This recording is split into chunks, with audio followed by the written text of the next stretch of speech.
महाराष्ट्र में जब से देबा भाऊ की सरकार आई है तब से कह लें कि बांग्लादेशी घुसपैठियों की खैर नहीं है। जिस मुंबई को या मुंब्रा इलाके को वारिस पठान, इम्तियाज जलील और उस शहर से जो जिस मुंब्रा को हरे रंग में रंगने की बात कर रहे थे, पूरे भारत को हरे रंग में रंगने की बात कर रही थी, दावे कर रहे थे कि पूरे देश को हरे रंग में रंग देंगे। उस मुंबई में, उस महाराष्ट्र में कुछ ऐसा हो रहा है जिसके बाद कह लें कि बांग्लादेशी घुसपैठियों, उनके आकाओं में हड़कंप मच गई है। हड़कंप इस तरीके से कि अभी बुधवार को ही ऋतु तावड़े जो मुंबई की मेयर हैं, उन्होंने शपथ ली है और कह लें कि एक तरीके से एंटी बांग्लादेशी कैंपेन जो है पूरे मुंबई में शुरू हो गया है। बांग्लादेशी घुसपैठियों को, रोहिंग्याओं को चुन चुन करके बाहर किया जाने लगा है, गिरफ्तारी हो रही है और उन्हें डिपोर्ट करने की कोशिश की जा रही है। कोशिश मतलब प्रक्रिया चल रही है, उनको डिपोर्ट किया जाएगा और जो कह सकते हैं पासपोर्ट ऑफिस है, FO है, उनके जरिए इनको उनके देश भेजा जाएगा, यानी निकाल कर बाहर फेंका जाएगा। और मुंबई में बीजेपी ने एक तरीके से अगर किरीट सोमैया की भाषा की बात करें तो 100 दिन का टारगेट रखा है कि बांग्लादेशी मुस्लिम फेरी वालों से मुंबई को मुक्त कर देंगे। 10 दिन हुआ है और हड़कंप मच गया है। बीते दिनों वो गए थे विद्यानगर स्टेशन, वहाँ पे जिस तरीके से कार्रवाई हुई है उसके बाद कह लें कि और वीडियो जो जारी आया है वो अपने आप में काफ़ी अहम है। पहले क्या होता था कि एक जगह से बांग्लादेशी घुसपैठियों को भगाते थे, वो देश के दूसरे जगह जाकर के शिफ्ट हो जाते थे। उनके आका काफ़ी है, उनके गुर्गे काफ़ी है, स्लीपर सेल काफ़ी है और पैसा पे बिकने वाले काफ़ी एजेंट भी भारत में गद्दार बैठे हुए हैं जो उन्हें एक तरीके से फट से कुछ पैसों के लिए, चंद पैसे के लिए अपनी जमीन बेच देते हैं, देश को बेच देते हैं, देश को गिरवी रख देते हैं और राष्ट्रीय सुरक्षा के साथ खिलवाड़ करते हैं।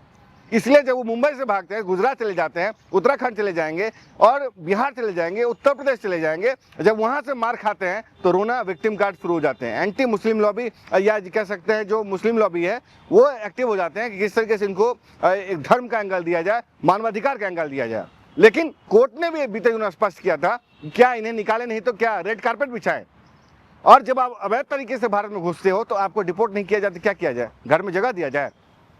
तो लेकिन अब ये नहीं होने वाला। सरकारें कमर कस ली है। प्रधानमंत्री मोदी ने भी कसम खाई थी कि इनको बाहर करेंगे, चुन चुन करके बाहर करेंगे। अब इनकी जमीन तंग की जा रही है।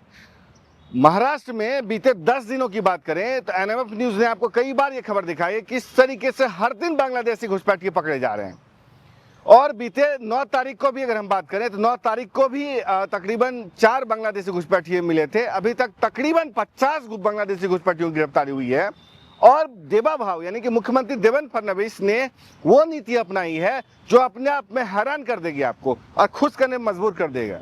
और यही नीति आप मांग करेंगे कि देश के दूसरे राज्यों में होनी चाहिए। मसलन सिर्फ पुलिस पे यह मामला नहीं छोड़ा, क्योंकि पुलिस में करप्शन की कहानी हर को पता है। अभी सरकार आई ही है, इस लिहाज से पुलिस पे पूरी डिपेंडेंसी देना ठीक नहीं होगा। इसलिए एंटी टेरर सेल को एक्टिवेट किया गया है, जो टेरर सेल का काम है आतंकवाद से संबंधित मामलों को डील करना, उनके खिलाफ कार्रवाई करना, पकड़ना, चीज़ें पता रखना और मुंबई को या महाराष्ट्र को सेफ रखना, उसको एक्टिवेट किया है बांग्लादेशी समस्याओं से निपटने के लिए, बांग्लादेशी घुसपैठियों से निपटने के लिए। आतंकवाद मामला पैरेलल चलेगा, लेकिन बांग्लादेश की घुसपैठी जो है आतंकवाद से भी ज़्यादा नासूर है, कह सकते हैं गहरे जख्म देने वाले हैं। ये न सिर्फ भारत में आतंकी गतिविधियों में मुलविस होते हैं, स्लीपर सेल्स के हाथों बिक जाते हैं, पत्थरबाजी में मुलविस रहते हैं, साथ ही साथ ये आपकी ही घर में रह करके आपको एक तरीके से चूना लगाते हैं, आपके लिए जीना मुश्किल कर देते हैं।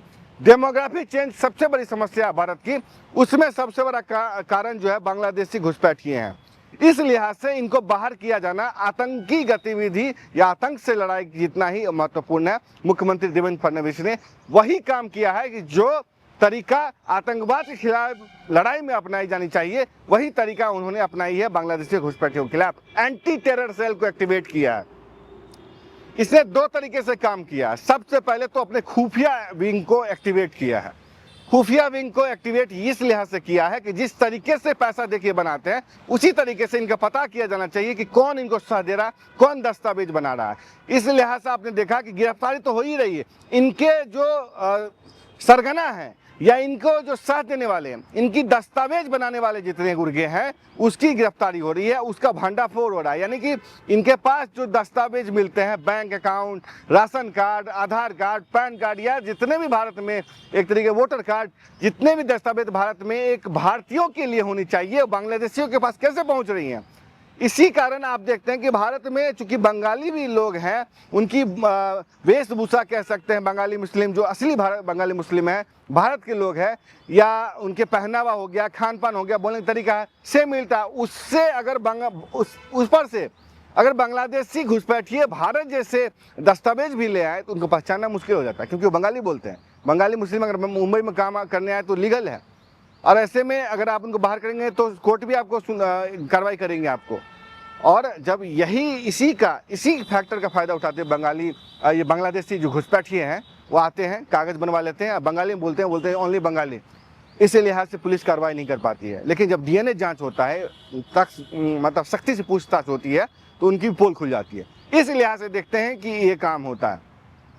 और इसी को धार देते हुए रितु तावड़े और मुख्यमंत्री देवेंद्र फडणवीस की कार्रवाई को धार देते हुए आप कह लें कि एक तरीके से जो किरीट सोमैया है, बीजेपी के नेता हैं, सांसद रहे हैं, उन्होंने एक तरीके से दौरा किया स्टेशनों का, मुस्लिम फेरों वालों को चुन चुन करके बाहर करने का प्लान किया है। महज 10 दिन हुए हैं और अप्रत्याशित एक तरीके से कह लें कि सफलता मिल रही है। 100 दिन का टारगेट रखा गया है कि मुस्लिम फेरी वालों से एक तरीके से मुक्त कर देंगे पूरे मुंबई को।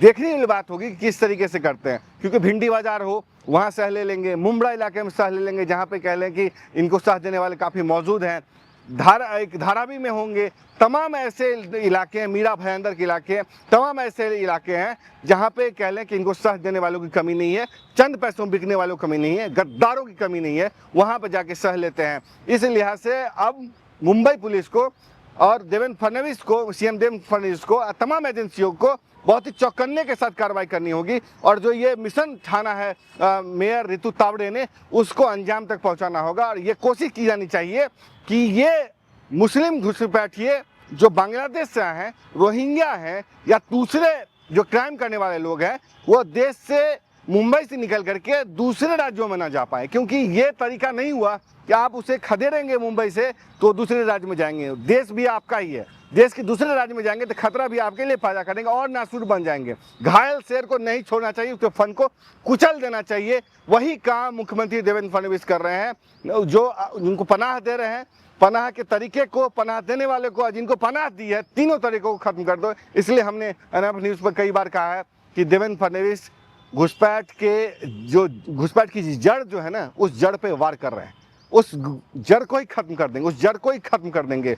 आचार्य चाणक्य की एक बात से आपको छोड़े जाता हूं कि आचार्य चाणक्य ने कहा था कि देखिए, जब घास की समस्या थी, काफी घास उग जाती थी, घास पैर में चुभते थे, वो नुकीले घास हुआ करते थे, उस घास को समाप्त करने के लिए उनके शिष्यों ने कहा कि इसको काट देते हैं।